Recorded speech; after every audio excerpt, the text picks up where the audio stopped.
everyone, welcome back to Morgan's movie collection. As I said in the last video in this series that we do here on the It's a Wonderful Podcast YouTube channel, this is kind of a part 2 of that last video's part 1, because recently I had a big shopping spree, I suppose, of Criterion Collection movies, as there was a big sale on. So yes, today it is the 5 that I didn't talk about from last week, or earlier this week, whenever this ends up going out. We split them, yes, into 5 and 5. There's 10 total movies. We are back today with the next 5, the last 5, the other 5 Criterion Collection movies that I have recently got. I'm very excited about these ones, actually, as well as the last ones, obviously. But let's get straight into it with one of the most interesting noir movies I've seen since my journey into film noir really took a hold of itself. That is number 966 in the Criterion Collection, and that is Detour from 1945. It's a tiny little movie. It's under 70 minutes. It's incredibly sleazy. It's incredibly kind of pulpy and very, really, truly very nasty. There's nothing pretty about this noir movie at all. It's set a lot of the time on the road, travelling from, our lead character travels from New York to LA across the US. And it's set for a lot of the time in kind of the southwest US desert.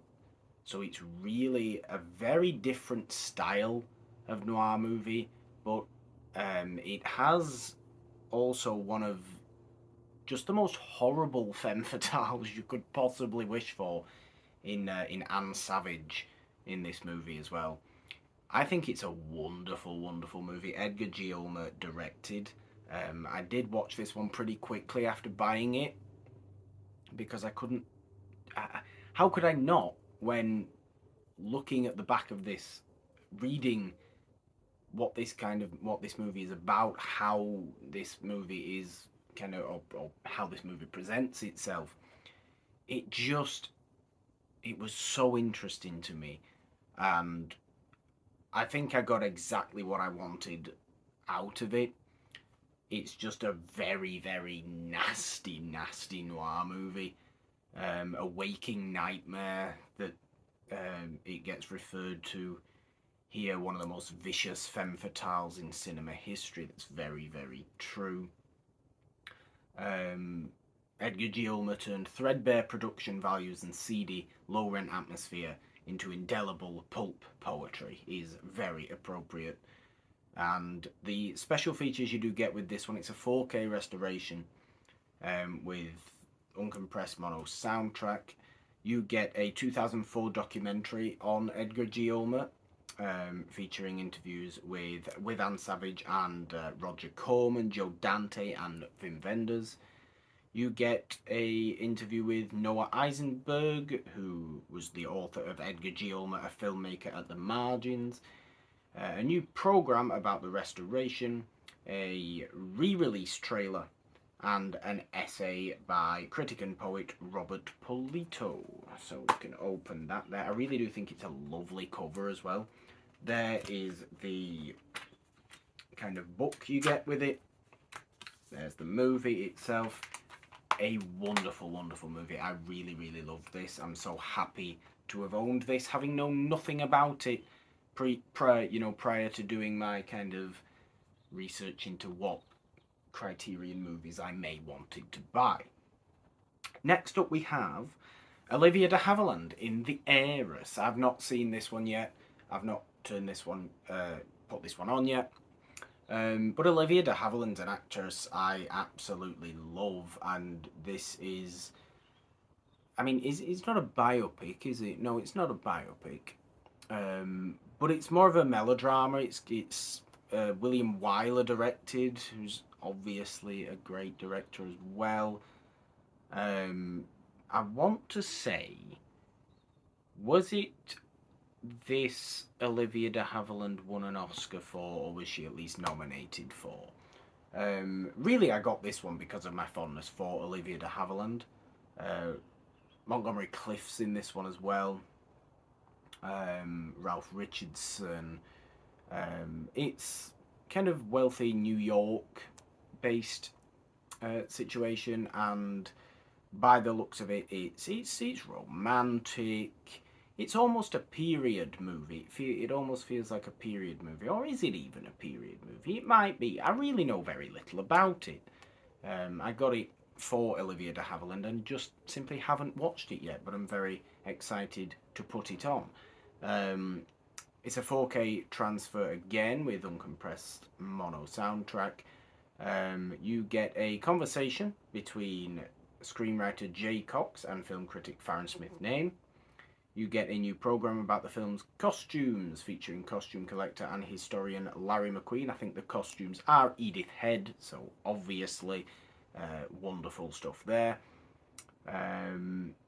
Yes, here you get something called The Costume Designer, a restored 1950 short film featuring Edith Head.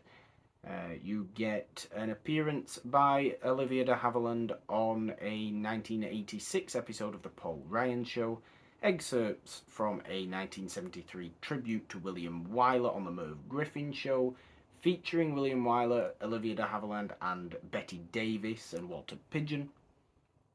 You get Wyler's acceptance speech from the AFI 1976 Salute to William Wyler. An interview with Ralph Richardson, filmed in 1981. A trailer and an essay by Pamela Hutchinson. So a lot of stuff there again from Criterion for this, the Heiress release. Is that a poster? It is. You get a poster. You get the essay on the back of a nice poster as well. That's lovely. Wonderful stuff. Next up, we have...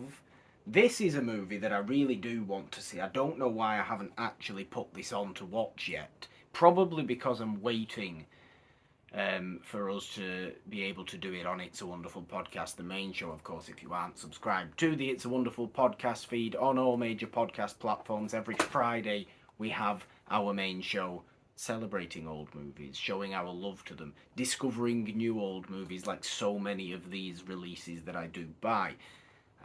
It's a wonderful time. We do have our show Monday Madness, and Morgan Hasn't Seen on Mondays and Wednesdays as well.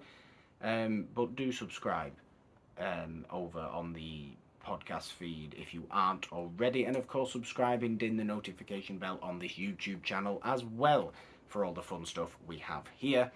But I think I am waiting to watch this one for an episode of the main show, to be perfectly honest with you, because this is Destry Rides Again with Jimmy Stewart and Marlene Dietrich, the kind of comedy western. And I'm just fascinated by Marlene Dietrich in a comedy western. I love Marlene Dietrich. I'm such a Dietrich fan. I obviously love Jimmy Stewart as well. But these two in this kind of movie seems unusual to me. But I'm well aware that this is a very well regarded movie. And I'm fascinated by it. I really, really should be watching this very, very soon. 1939. It is number 1024 in the Criterion Collection. The Heiress, by the way, is number 974. Special features for Destry Rides Again. 4K restoration again with uncompressed mono soundtrack. You get an interview with Imogen Sarah Smith, the critic. You get an interview with Donald Dewey, author of Jimmy Stewart, a biography. Illustrated audio excerpts from a 1983 oral history interview with director George Marshall, conducted by the AFI. The Lux Radio Theatre adaptation of this movie from 1945, featuring Jimmy Stewart, with Joan Blondell, and an essay by Farron Smith. Name. Do we get a poster with this one? I don't think we do. Oh, we might do, actually. It might. It's not a poster. It's not a poster. It's one of those long thing. That's not really that's not a poster at all. That's just a booklet with the essay in it. Very, very nice indeed. Destry rides again. More westerns. We do want to watch more westerns this year, and you know, why not go with Dietrich, because Dietrich's just great, even though she doesn't seem to fit in the western world, does she? And, you know, the world of westerns, I should say, not the western world.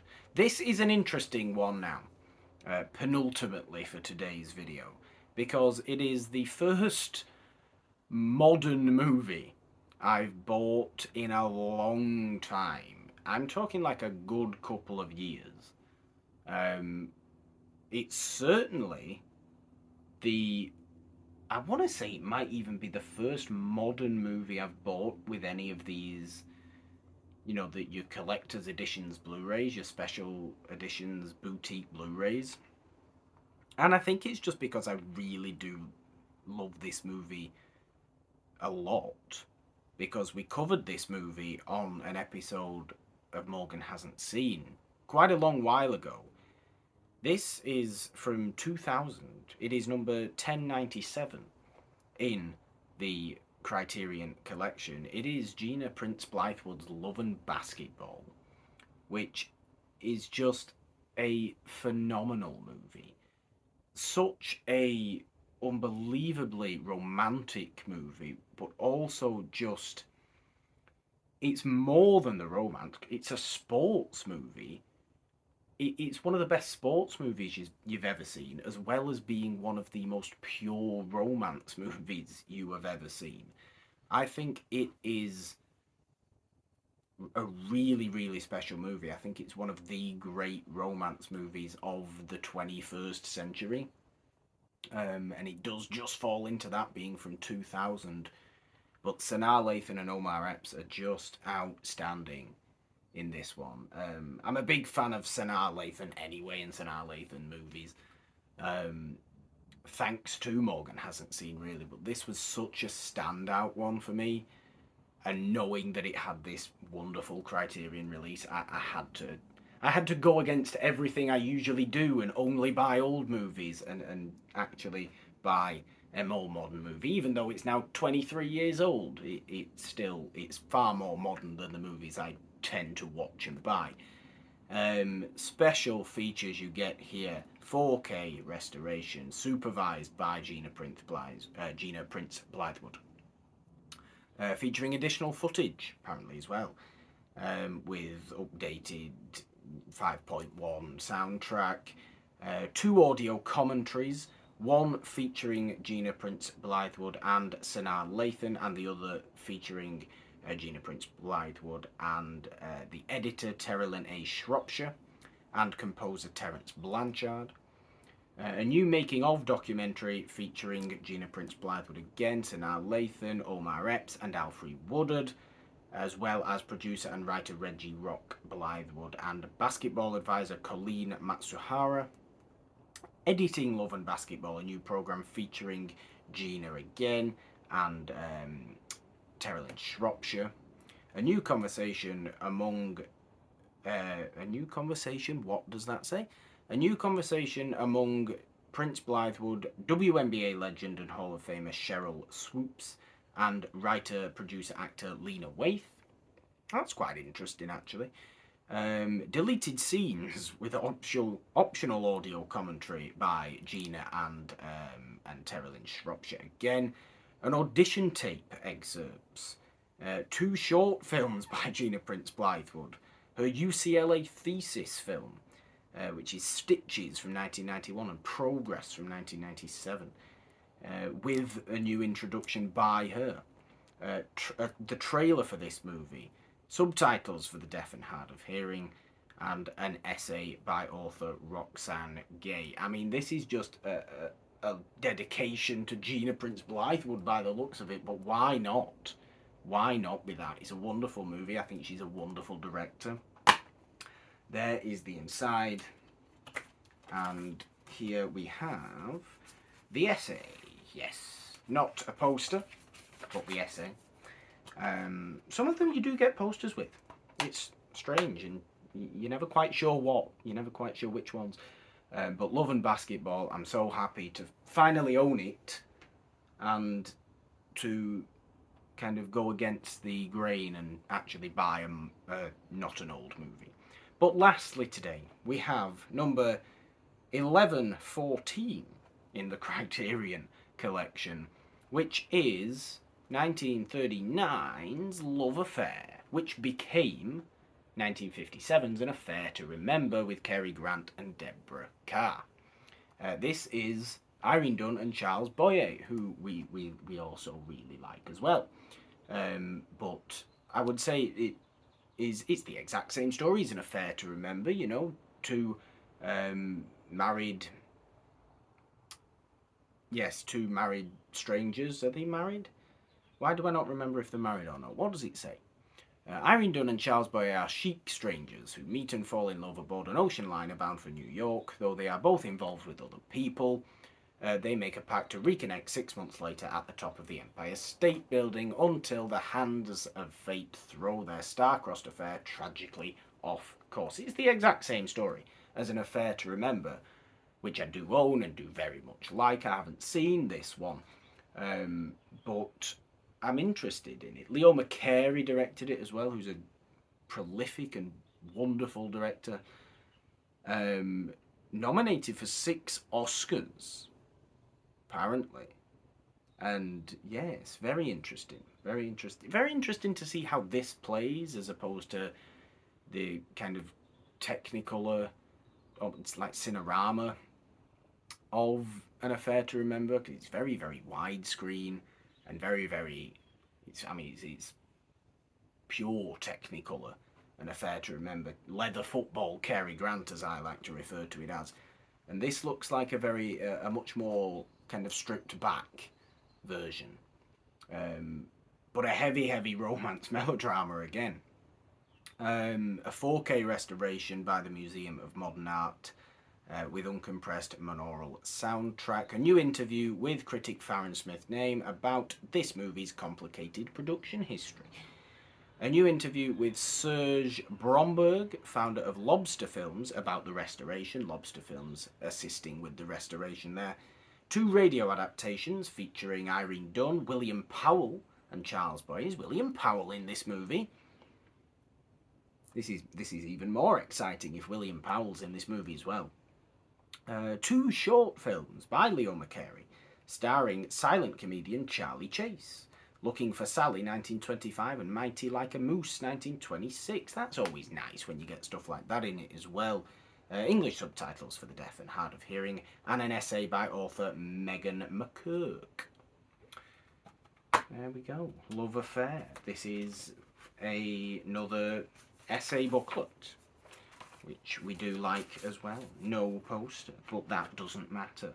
Love Affair. And that will do us for today. That will do it for this Criterion Hall, these Criterion movies. For a while, I think. Of course, there's still plenty on my Criterion wish list. It never seems to go down. They release new ones, don't they? They announce new ones, and it never just seems... You never seem to get anywhere with any sort of wish list when you are a collector of this kind. But thank you very much for watching another episode. I say episode, another Morgan's Movie Collection video, really. And yes, let me know what you think about these movies. Have you seen these movies? Are you interested in these movies? How's your Criterion collection going? Because like I said at the beginning of the first video I've done in this kind of 2-parter, mine was looking a little bit sad and no longer looks a little bit sad, so I'm quite happy about that. But thank you very much for watching this. Like I said, subscribe, ding the notification bell on this YouTube channel. Leave your likes, leave your thoughts down below. Become a patron, donate if you want to. There are links in the description to do that if you are feeling particularly generous. But until next time, and I'm sure I'll be back somewhat soon, pretty soon, to be fair, because Indicator are having a big sale with another Morgan's Movie Collection video. Thank you, and until next time, bye.